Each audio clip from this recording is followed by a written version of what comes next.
সাবেক প্রধানমন্ত্রী শেখ হাসিনার মেয়ে সাইমা ওয়াজেদ পুতুলের নেতৃত্বাধীন প্রতিষ্ঠান সূচনা ফাউন্ডেশনের ১৪টি ব্যাংক হিসাব অবরুদ্ধ করার আদেশ দিয়েছেন আদালত।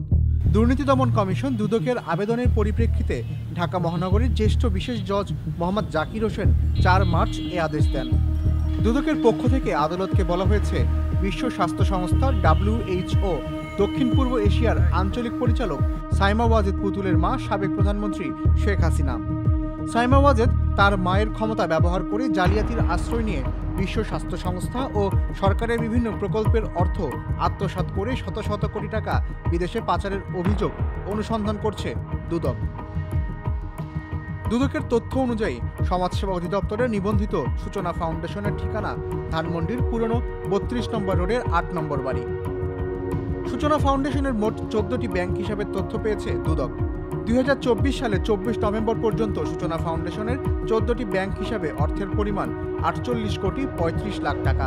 এর আগে ২০২৪ সালের ২৪ নভেম্বর সূচনা ফাউন্ডেশনের ব্যাংক হিসাব স্থগিতের নির্দেশ দেয় কেন্দ্রীয় ব্যাংকের আর্থিক গোয়েন্দা বিভাগ, Bangladesh financial intelligence unit BFIU।